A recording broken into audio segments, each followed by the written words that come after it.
Innovation na makambo ya mpepo tope aviation na RDC. Compagnie africaine d'aviation CAA na mokuse alela yango minu na nenga kosakana tedi et commandé domaine na ye. Après réception, ya premier Airbus A330, oyo CAA yaka nango, mikolo eleki, yango nde suki saka masolo, ndi melangai mwana Kongo ke CAA auti lisusu ko bambo la koko di koko na botu na domaine aérien avec arrivée P réception, ya deuxième avion esika Airbus A330.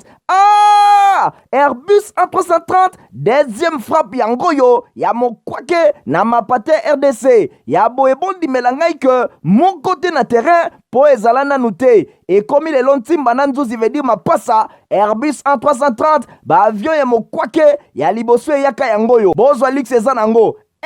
neti soki o matio kita na ote po confort nango eza na ba angle nyonso kobanda na bakiti na couloir na first class na classe économique et bongo bozo ya mibale yango yo nyonso eza na excellence pe noblesse moko hors pair boyeba pe bosimba ke Airbus A330 eza ba marque ba avion oyo bomodaka na international ba compagnie aérienne de renom pe crédible nde basalelaka yango bokokuta yango na bamboka lokola Allemagne veut dire na Matshaft pe ba pays européen ebele kutu batu ya baaffaire pe mingi ya minene na monde mingi basalelaka yango po na kitoko pe bopeto na luxe na yango surtout mécanisme ya sécurité eza nango chaque siège ndenge kaka boza komona eza na mwa mini télé oyo kotalela bafilme ennui, fatigue, okotika la koyoka yango te USB na pointe pour na chargement ba téléphone tope ba utilité mosusu Airbus A330 ya mibale ya CAA et combien eza na deux classes first class pour na bino ba grand monsieur na ba grande dame pe ba personnalité misusu ebele avec 36 sièges classe économique pe ezali po na bino bosalaka baaffaire pe bato nyonso ba amoureux ba voyage avec 267 sièges mokoka sala voyage na ba meilleures conditions ndenge nanu ezala te avec Airbus A330 ya mibale ya CAA avion ya sika oyo uti kokoma ekwei deja na mabele timba na nzuzi lelo mibale moko te na Congo bana Congo pe bapaya basepeli oui CAA mfumu na ba innovation deuxième avion Airbus A330 yango ekomi mardi et là on a voté la vidéo merci pour oser belle la télévision la vidéo pour la info linga la journal il y a peu pour la peuple de fond la journal pour notre université à Kinshasa Inkina na Mokuse et zuba infrastructure ya kitoko lanzela ya 9e jeu ya francophonie wapi pays batebele au bazaki na francophonie 36 pays bazaki internet kuna Stéphanas Kande Jadine Malembe reportage. Ba 9e jour ya francophonie etiki bilemo pe impact ezali komonana awa tozali na site ya Unikin wapi epai ba athlète nyonso ya ba pays différents bazalaki hébergeux campus ya Unikin ezalaki na eta moko ya abandon total surtout banzela même kotambola na moto ezalaki très difficile kasi botala bino moko ndenge campus ya Unikin elati elamba ya sika kobanda na banzela tika to sinele binoke ko banda kindele na kimwenza ti awa na Unikin banzela ezongi kitoko mwana ya moto a confirmé yango navandi koto naza mwana kindele bon na koto tozaki na ba problème ebele sérieux tozaki na ba problème banzela ya plupart ba gens ba bato ya député wana koya bana ko s'occuper na biso te mais pendant mandat ya président Fachi avec 4 ans na oyo ndongo bozomona nzela pendant 4 ans nzela ekomi kitoko tokomoleka kitoko po bato ebele baleka awa baleka basali eloko moko te mais ye na mandat ne ya 4 ans abongiseli biso nzela tokomoleka kitoko pepele bamama basepeli biso pe bawewa tosepeli yango nga na kosenga bon élection nga na kosenga nga na peuple congolais pour tozala vigilant tovota bivota te totala oyo nani azosala makambo ezomona na moto ezomona na mokili na biso ya bato piscine terrain ya basket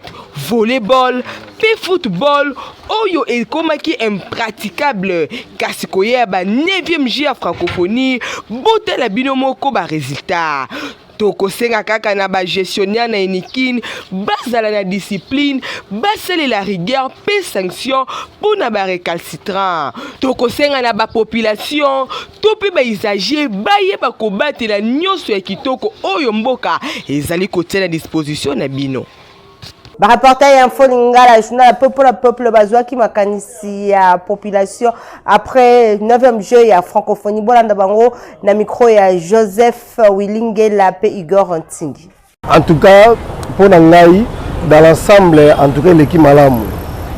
Sur ce je vais remercier seulement le chef de l'État vraiment na nyonso o ya sali na comme comprendre que non il y a de l'avenir. Avenir les alliés ça a été très bien passé. Na ba site nyonso même na martyr même na veme en tout cas donc na satanda kité ke koza la boye c'est ma toute première fois na Congo depuis que je suis né na mona makamba boye vraiment bravo vraiment la chef de l'État et puis la remercier batu nyonso o basali ba organisation wana bon reproche pendant comme tel les athées na kolo baga mukie lumière ezaki un peu insuffisante na veme. Oh, on a ça qui remarque quand c'est la première fois que j'ai à Bongo na mboka na biso. Malgré tout mona ba combat ya Mohamed Ali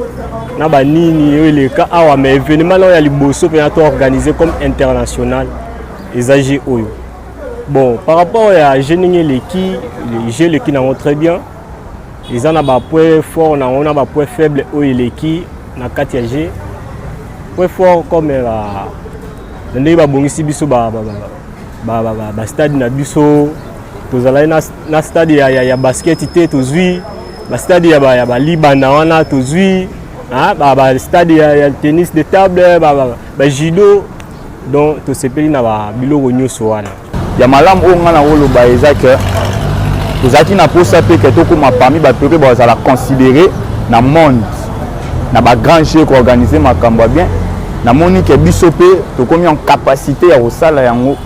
Voilà pourquoi tu remercier d'abord Mboka Nabiso, tu remercier le ministre à sport. Il y a bien on a retenir na jeu parce que Mboka Nabiso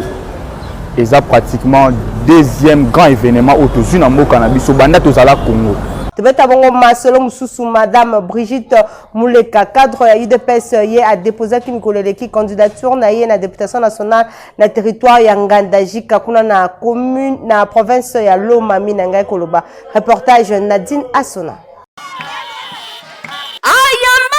Kitoko lokola reine ndenge kaka ezalaka na territoire ya Ngandajika kuna na province ya Lomami ye nani mama Brigitte Moleka mwasi ya mayele ya bwanya pe ya nguya oyo ba mesana kobenga ye mama solution cadre ya UDPS pe numéro 1 ya ABM ayaki pona ko déposer candidature na ye na députation nationale na circonscription électorale ya Ngandajika pour na compte ya regroupement tous unis pour le développement du Congo TDC na Mokuse oyo ezali mosaïque ya UDPS population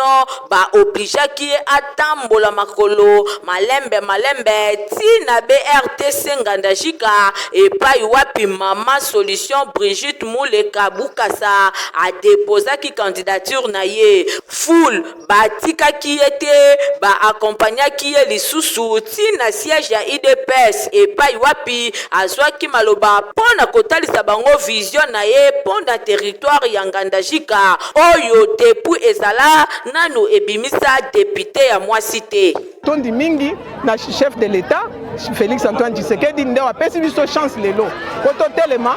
poto loba pe lokola mibali po eloko nyonso to ezalaka na mwasi na mobali biso nyonso tokotelema po tokende na niveau ya parlement kolobela bandeko na biso baza komona pasi na niveau ya territoire na biso ya Ngandajika tokomema majorité na chef de l'État po lokola toza koyebisa kosensibiliser bandeko na biso nyonso ya territoire ya Ngandajika bango nyonso baza pe na liloba moko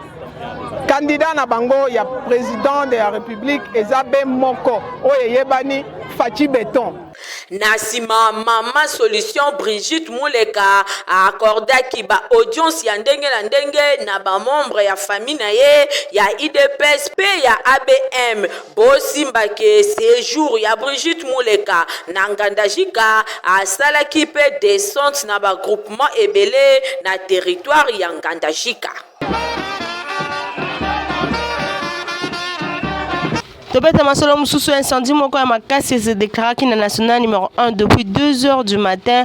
na tronçon ya triangle campus Perron Poinga barre moko ya carburant et tout aki singa snel ba dégâts eza ebele héritier mapindemi apesimino ba précision. Incendie moko ya makasi esalamaki na butu ya lundi 7 août na route internationale numéro 1 na tronçon ya triangle campus pe rond-point Ngaba. Motif camion citerne moko eutaki Congo central na carburant na kati na niveau ya triangle nde eyaki kotuta singa ya courant et provoqué bon incendie ebele batu baziki misusu bakufi pe ba dégâts ya ndenge na ndenge esalami nyonso wana elekaki entre 2h na 3h du matin. Situation ezalaki vraiment malamu te pe biloko ya batu ebele ezikaki na kati ya bandaku ba sapeur pompier bakomaki wana pona koluka ko maîtriser incendie kasi tina tongo moto ebandaki kaka kopela ba dégâts matériels ezalaki vraiment très important selon ba information misusu etalusi ke ba maison misusu ezui moto ezalaki na batu na kati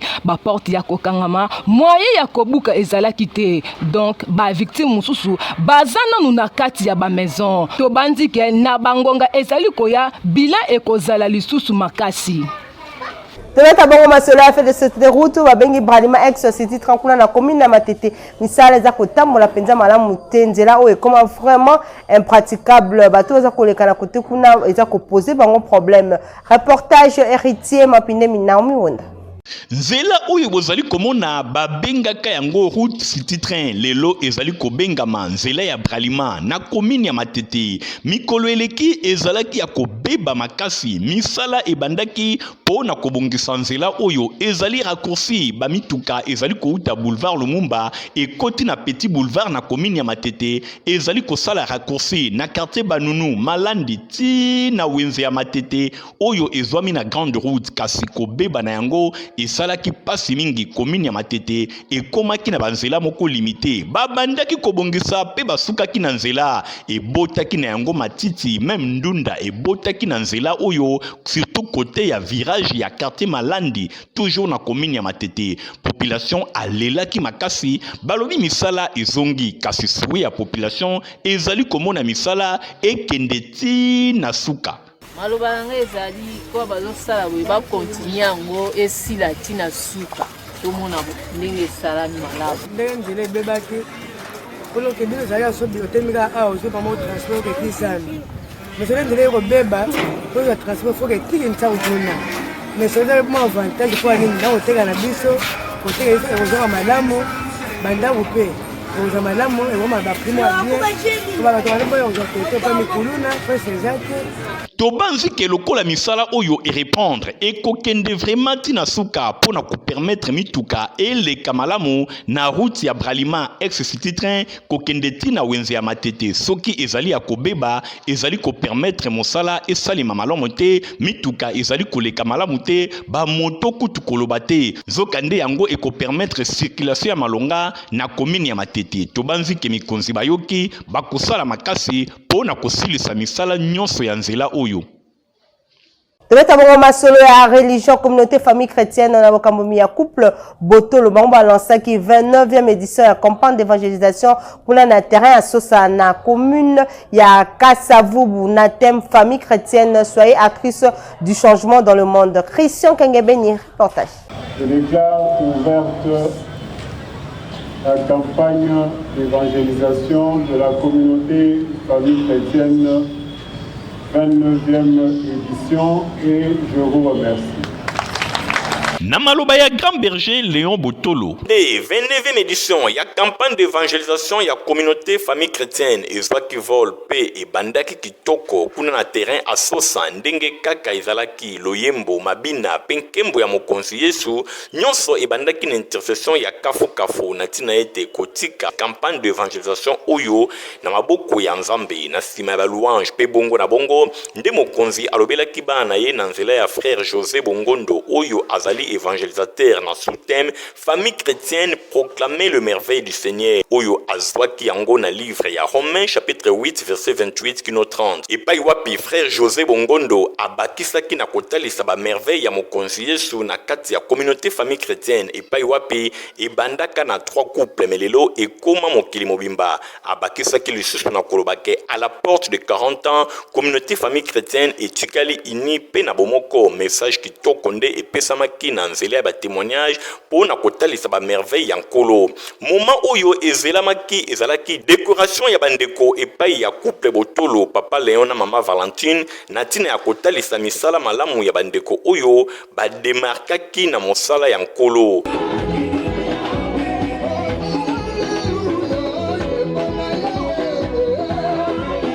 Bosimba ke campagne oyo e bandaki bongo mokolo ya lundi 7 août et kokoba mokolo ya mercredi 9 ti samedi 13 août kuna na terrain UPG na commune ya Gombe famille chrétienne kangama na Yesu tina suka.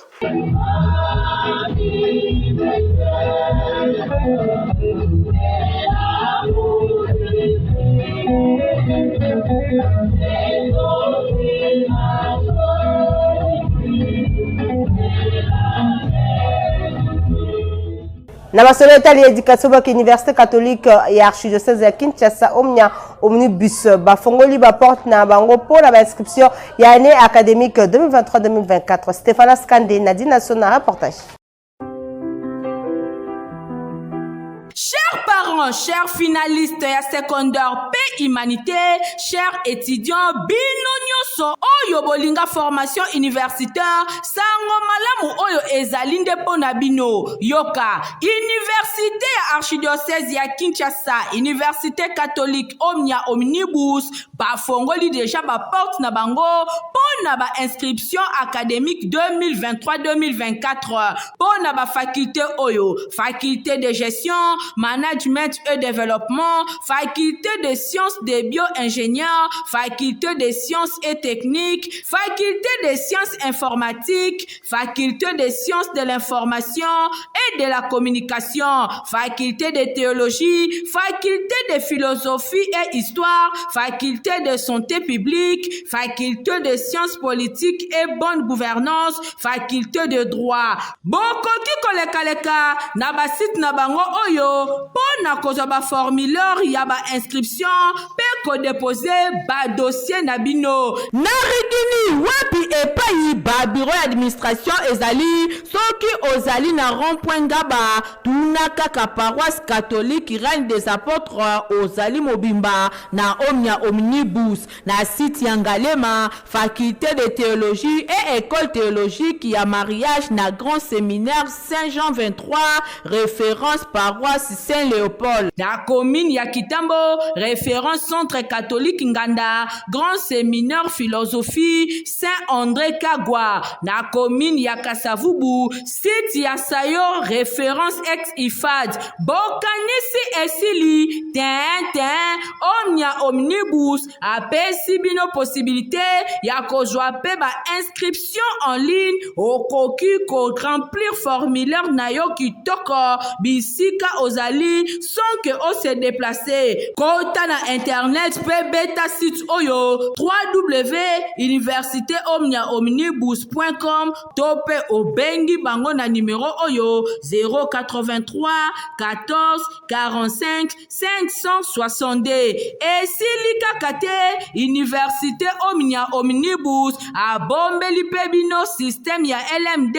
licence master pe doctorat Omnia Omnibus campus ezali université ya science conscience pe excellence awa soki osilisi okobima na bafongolo ya misala nyonso na maboko na yo bosala mbango po awa ba place ezali limité. Soyez le bienvenu.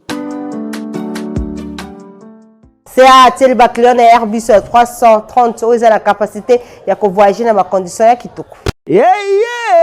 Innovation na makambo ya mpepo tope aviation na RDC compagnie africaine d'aviation CA na mokuse alela yango minu na nenga kosakana te di et commandé domaine na ye après réception ya premier Airbus A330 oyo CAA yaka nango mikolo eleki yango nde sukisaka masolo ndimela ngai mwana Kongo ke CAA auti lisusu kobambola kokodi koko na botu na domaine aérien avec arrivée pe réception ya deuxième avion esika Airbus A330.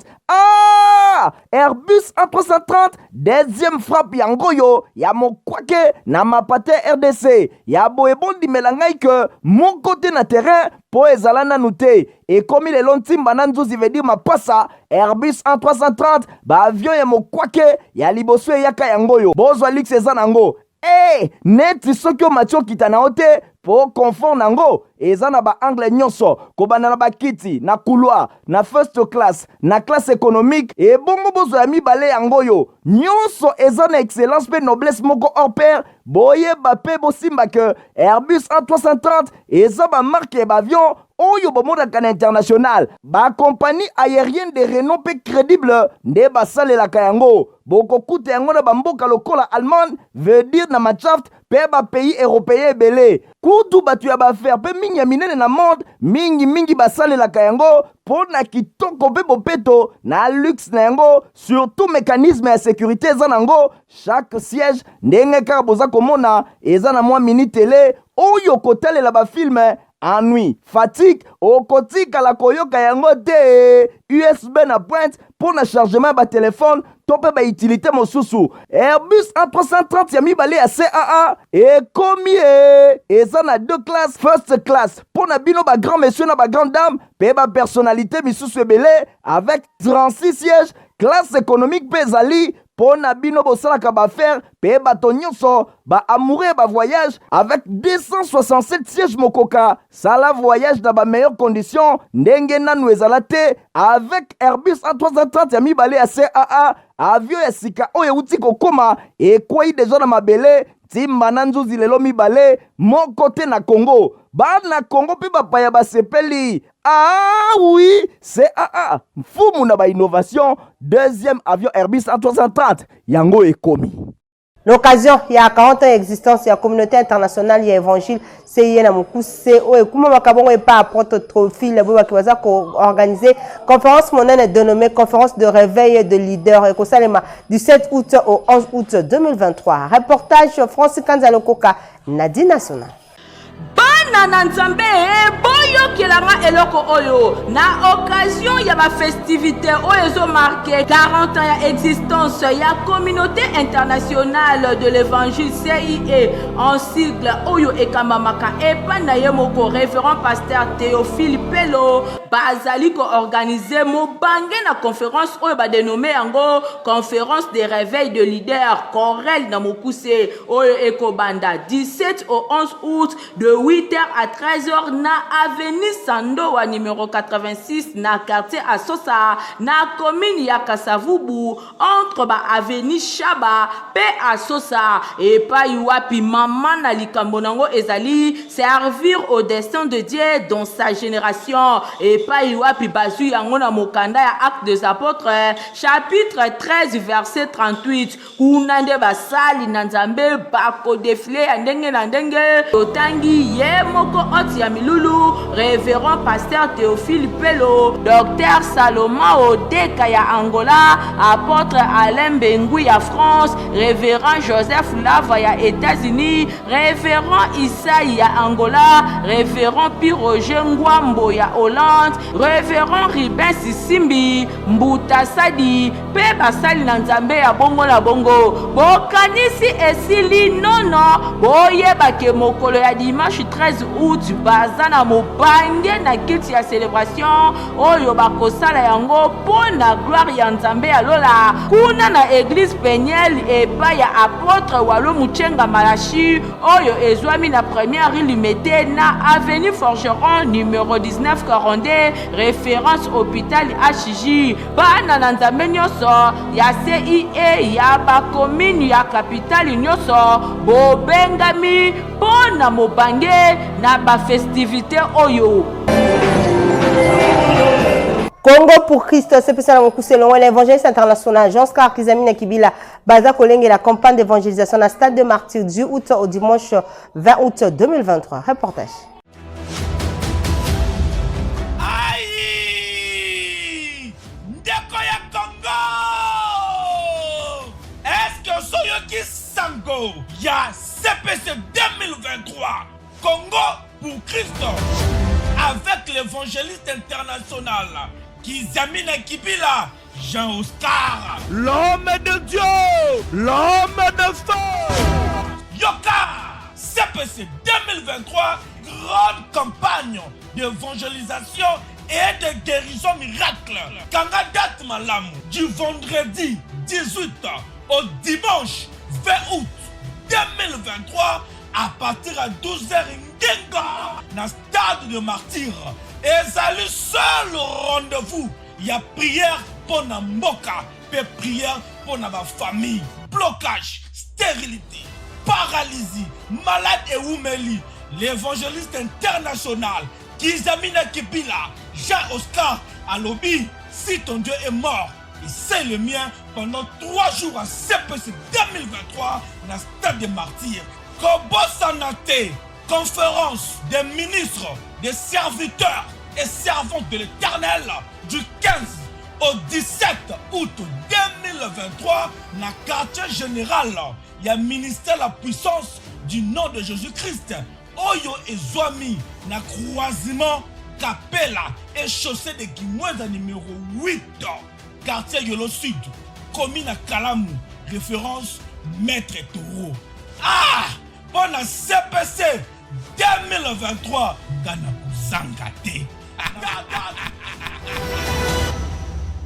Olingi Olata Sapato Kitoko pe ya qualité place ezase moko na 7e rue Limité Petit Boulevard héritier Mapindemi Igor Tingi reportage. Papa sinangai eutako apio. Olingaka basapato kitoko, olingaka mokoto ya malonga oyo ekobimisa yo propre liboso ya bato nyonso. Esika ezase moko na 7e rue na commune ya Limité na place commerciale na Petit Boulevard. Tala malamu yeyo collègue ya bato nyonso basalaka basapato minene na mikili ya poto basapato ya kitoko oyo bino boyebi. Yeyo yemoko ayebi mosala na ndenge akosakana te bato nyonso bayebi. Collègue ya Jimmy Weston azali kosala koto na ndenge akosakana te. Nayebi ke chef de l'État Fachi Beton oyebi nga na Kombo, oyebi nga na Elongi, oyebi nga na Moussara. Moi je pense que c'est déjà quelque chose de bon. Puis oyebi batezaki na Limité. Toki na premier ministre nous allons na yo na misé oyo kota palais du peuple obenga ngai tokutana. Mais tu le loka ba blocage. Mais on a même la ministre là, ministre de la culture Azali, ministre de l'industrie Azali, ministre de la PMI Azali,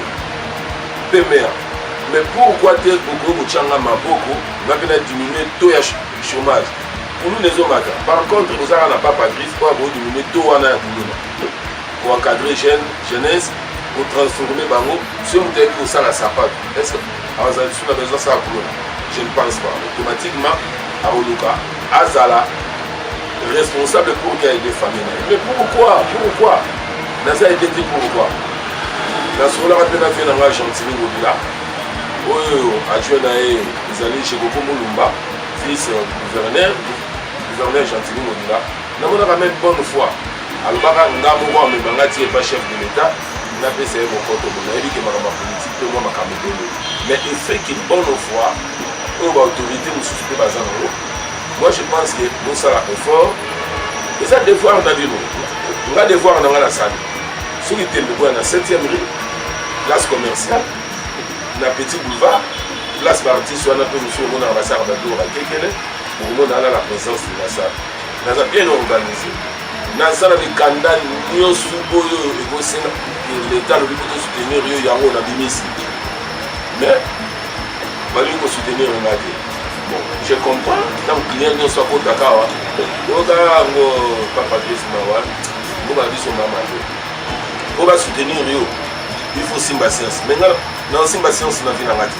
donc chaussure ya awa ozala osala fete olia bato nyonso na fete nataka pesa awa ozala oza na mariage lata awa oza na sapatu ya monene lokolokola elki yaka na odimini yango koma lokwa emoro ekoka yo oza na oyo lokwa emoro olingi koma boliki lokola elki yaka na osala ngo nasaka réparation nasaka fabrication donc nayebi kosala oyo comme il se doit otaki bate eza te oyoki adresse eza se moko na 7e rue Petit Boulevard na commune ya Limete epai wapi ba chaussure ba sandal ba mapapa ezali kosalema na ndenge ya kosakana te soki okoti awa obosani Italie libela. Vous avez qu'à pour la colonne info, la journal, il y a peuple, ceux qui vous s'appellent qui n'a pas merci. Na Igor Tingi, Matomi Nazaki Bongo, Nasima, ya caméra. Concours rédactionnel Nadine Assona, Jadine Malembe, Naomi Wonda. Édition Simama Kepa, Ruth Kindu. Supervision, héritier Mapindemi. Montage, Zaki Bongo, ya Christian Kangeben, Fabrice Lundombi. Coordination, Stéphane Skandenga, Abino. Topseni rendez-vous, Miko Lezelikoya. Au revoir. Innovation na makambo ya mpepo tope aviation na RDC compagnie africaine d'aviation CA na mokuse alela yango minu na nenga kosakana te di et commandé domaine na ye après réception ya premier Airbus A330 oyo CAA yaka nango mikolo eleki yango nde sukisaka masolo ndimela ngai mwana Kongo ke CAA auti lisusu kobambola koko na botu na domaine aérien avec arrivée pe réception ya deuxième avion esika Airbus A330 Airbus A330 deuxième frappe yango yo ya mokwake na mapate RDC ya boebondi melangai ke mon côté na terrain po ezala nanu te ekomi lelo ntimba na nzuzi veut dire mapasa Airbus A330 ba avion ya mokwake ya liboso eyaka yango yo bozwa lix eza nango neti soki omatio kita na ote po confort nango eza na ba angle nyonso kobanda na bakiti na couloir na first class na classe économique et bongo bozo ya mibale yango yo nyonso eza na excellence pe noblesse moko hors pair boye bape bosimba ke Airbus A330 eza ba marque ba avion oyo bomodaka na international ba compagnie aérienne de renom pe crédible nde basalelaka yango bokokuta yango na bamboka lokola Allemagne veut dire na Machaft pe ba pays européen ebele kutu batu ya bafaire pe mingi ya minene na monde mingi basalelaka yango po na kitoko pe bopeto na luxe na yango surtout mécanisme ya sécurité eza nango chaque siège ndenge kaka boza komona eza na mwa mini télé oyo kotalela bafilme ennui, fatigue, okotika la koyoka yango te USB na pointe pour na chargement ba téléphone tope ba utilité mosusu Airbus A330 ya mibale ya CAA et combien eza na deux classes first class pour na bino ba grand monsieur na ba grande dame pe ba personnalité misusu ebele avec 36 sièges classe économique pe ezali pour na bino bosalaka bafaire pe bato nyonso ba amoureux ba voyage avec 267 sièges mokoka sala voyage dans ba meilleures conditions ndenge nanu ezala te avec Airbus A330 ya mibale ya CAA avion ya sika oyo uti kokoma ekwei deja na mabele timba na nzuzi lelo mibale moko te na Congo bana Congo pe bapaya basepeli